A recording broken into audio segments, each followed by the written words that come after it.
Bonjour à tous, bienvenue sur P-Africa TV, votre chaîne panafricaine.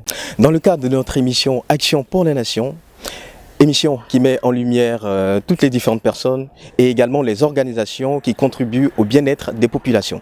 Pour ce numéro, nous sommes à la rencontre de M. Ahmed Silla. Il est opérateur économique et président de l'ONG Jeunesse panafricaine qui contribue également à la réinsertion de la jeunesse et qui lutte contre l'immigration clandestine. Quelles sont les différentes actions au quotidien? Quels sont les défis auxquels ils sont confrontés dans leur mission? Restez avec nous pour le savoir.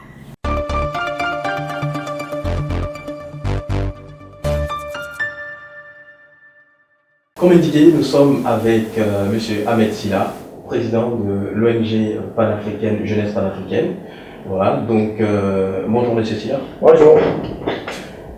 Nous sommes ici, tout simplement, pour que vous puissiez nous parler un peu de vos différentes activités, juste dans le cadre de l'émission Action pour la Nation.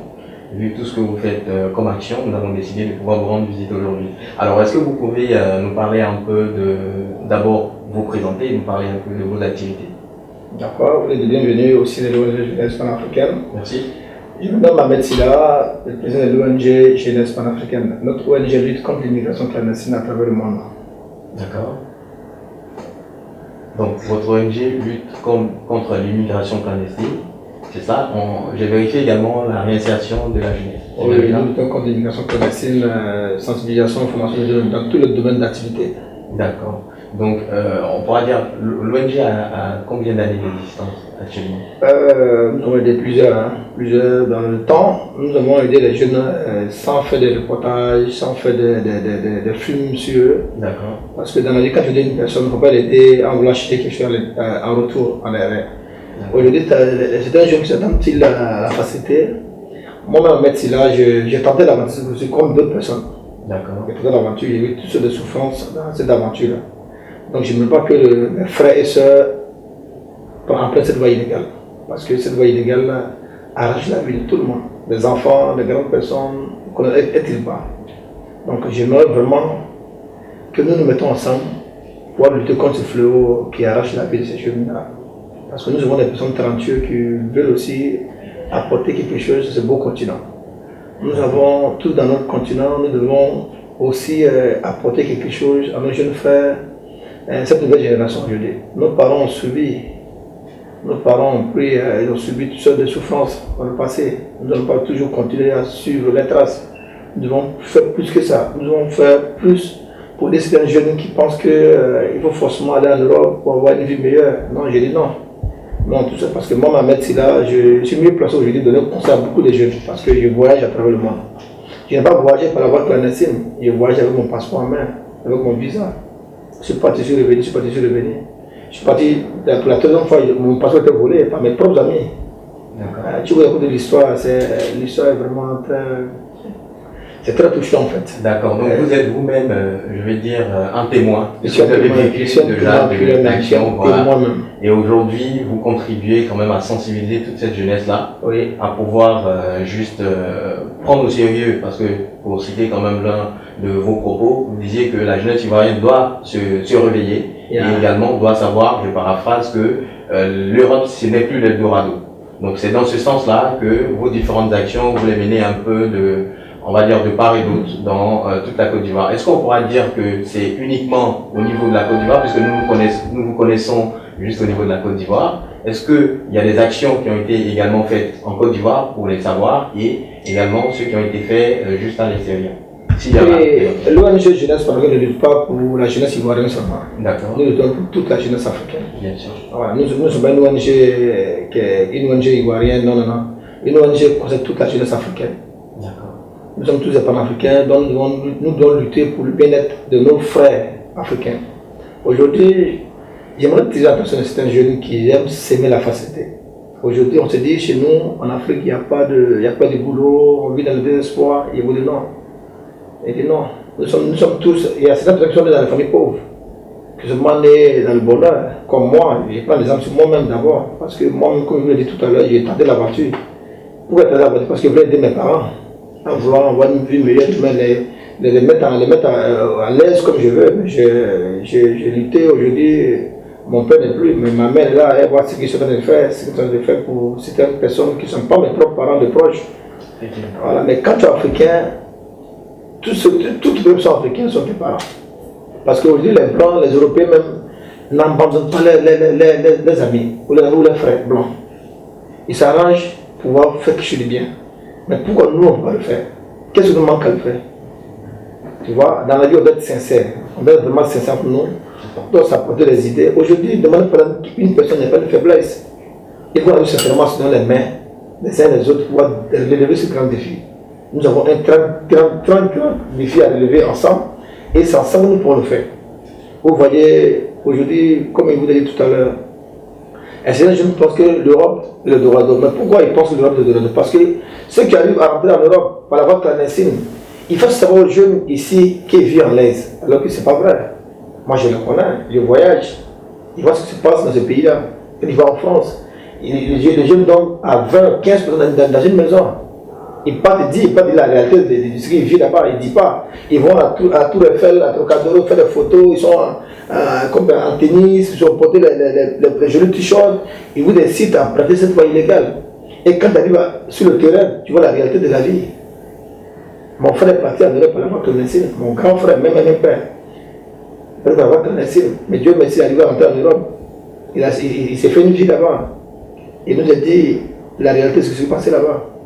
Vous voyez, aujourd'hui, moi, Ahmed Silla, je me battrai jour et nuit pour mes frères et sœurs vivant en Afrique.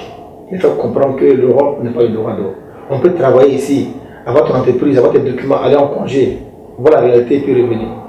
Et ici, toute la jeunesse africaine a fait plus que moi, pas fait comme moi, plus que moi, car nous avons un grand défi à relever. Aujourd'hui, la jeunesse africaine meurt.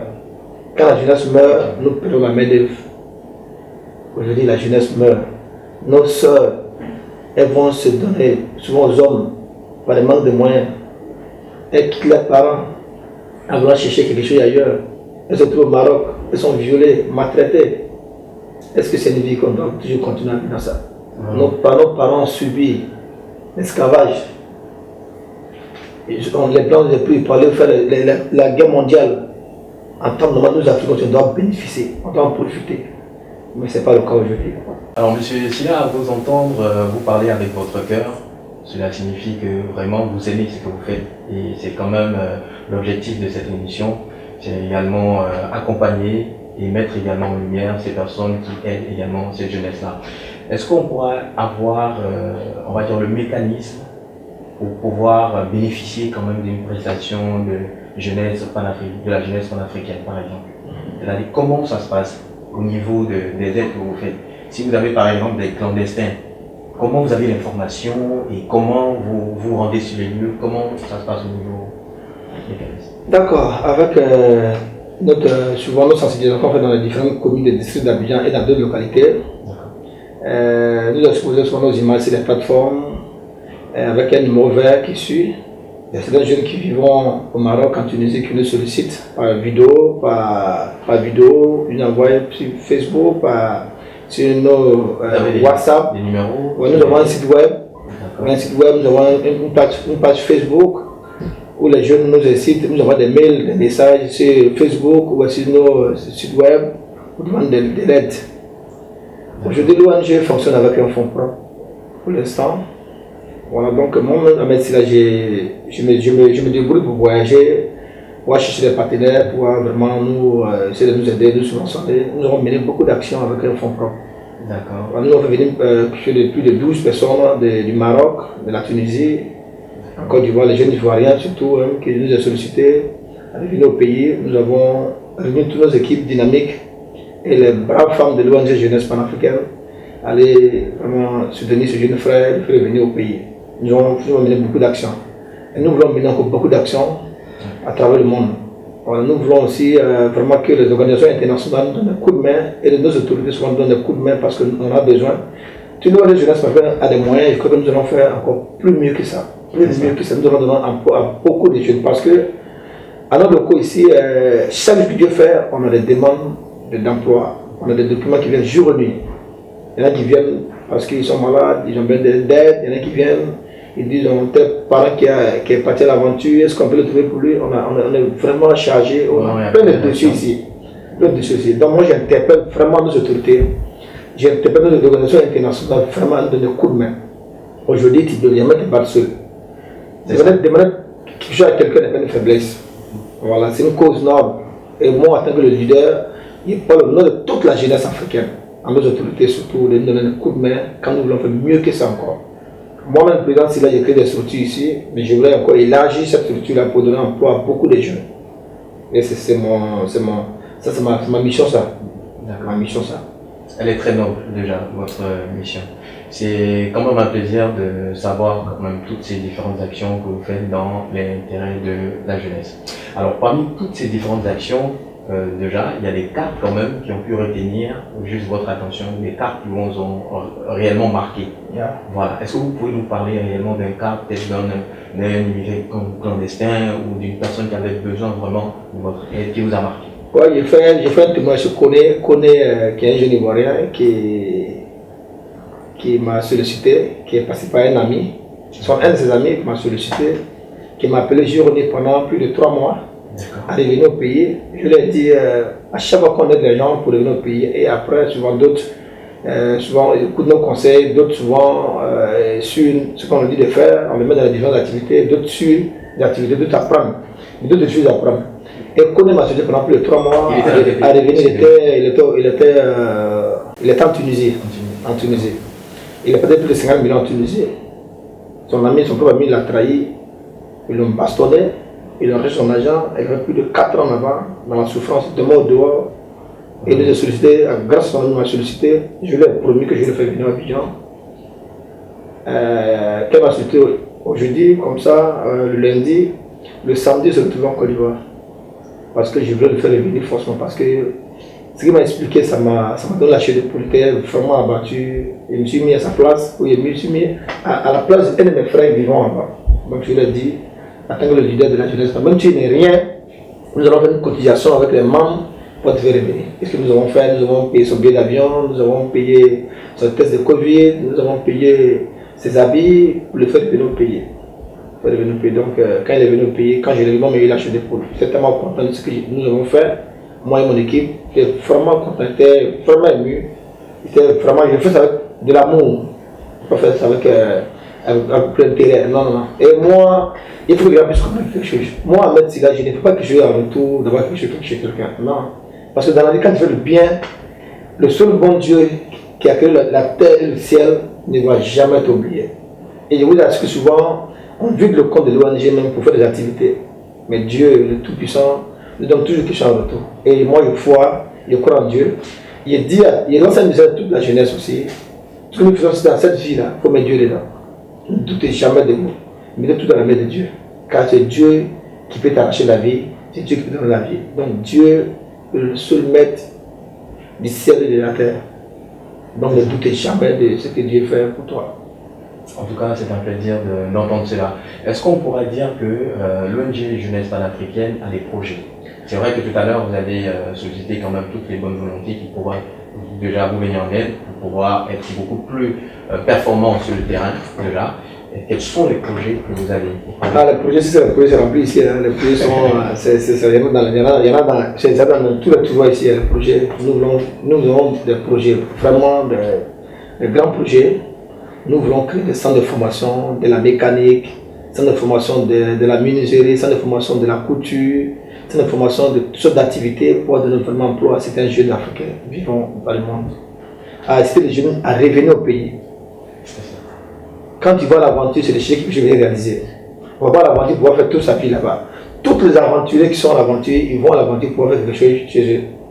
Donc, c'est maintenant que nous devons travailler. Nous devons créer des emplois pour donner à certains jeunes. C'est vrai, l'État donne des emplois à certains jeunes, mais ça ne suffit pas. Aujourd'hui, il n'y a plus de chômeurs que de travailleurs. Il n'y a plus de chômeurs que de travailleurs. Vous savez très bien. Donc, comment on peut diminuer le chômage? Comment on peut diminuer le magnétisme? Il faut qu'on puisse vraiment créer plus d'emplois. Et sincèrement, je trouve que mes différents maires écoutent le message qu'il veut donner tout à l'heure. Il faut qu'ils puissent imposer aux différentes structures, aux différentes sociétés qui viennent se planter dans les différentes communes, On doit sensibiliser les jeunes de cette commune-là, de donner de quoi faire. Ça va diminuer la délinquance. Parce que les jeunes, quand ils font rien, c'est la drogue, la prostitution. Mais les différents maires sensibilisent les jeunes dans les différentes communes pour leur donner du boulot. Je crois qu'il y a beaucoup de délinquants qui vont... On pourra réduire quand même le taux. Voilà. Déjà. Donc c'est également très important de pouvoir donner quand même ces conseils-là qui peuvent contribuer également à recaser nos différents, on va dire, nos différents concitoyens. Alors, on va dire, nous sommes presque à la fin de notre émission. Je vais juste vous laisser donner 3 phrases déjà. En 3 phases, est-ce que vous pouvez sensibiliser toute la jeunesse ivoirienne en ce qui concerne juste l'immigration clandestine? Parce que au mois de mai, on a constaté en une semaine, il y a eu plus de 880 personnes qui sont mortes, voilà, au large de, on va dire, de la Méditerranée. Voilà. Donc, qu'est-ce que vous pouvez dire concrètement à la jeunesse africaine qui vous regarde? Je parle avec mon cœur, je parle avec sincérité à toute la jeunesse africaine. La voix que vous empruntez, c'est une voix de la mort. La voix que vous empruntez, c'est une voix qui nous détruit tous. Moi, je t'aime tant. Tu as peut-être une voie illégale, tu ne reviens plus, on ne te voit plus. J'ai vraiment le cœur, je vais jamais t'oublier. Et je m'adresse aux voyageurs clandestins. Soyez patients dans la vie. Mes frères et sœurs, avoir un visa, ce n'est pas mystique, ce n'est pas un miracle. Pour avoir un visa, il faut oser, il faut travailler, il faut avoir des documents pour obtenir un visa pour voyager. Cette voie que nous empruntons arrache nos vies. Je m'adresse à tous cette jeunesse africaine. Ahmed Silla n'a pas un enfant de riche. Ahmed Silla a lutté pour avoir obtenu la place qu'il a aujourd'hui. Vous voulez plus que moi. Donc tous ensemble, disons non à l'immigration clandestine. Je vous remercie, Président Silla. Merci bien, Monsieur Ahmed Silla. Ce fut un plaisir pour nous de pouvoir échanger. Le plaisir partagé. Voilà, merci et à la prochaine. Merci bien. Voilà, nous sommes à la fin de cette émission. Je vous remercie d'avoir été avec nous. Nous remercions également l'ONG Jeunesse Panafricaine pour toutes les différentes actions qui sont faites jour et nuit déjà pour aider notre jeunesse. Sur ce, nous vous disons à bientôt dans un prochain numéro de Action pour la Nation.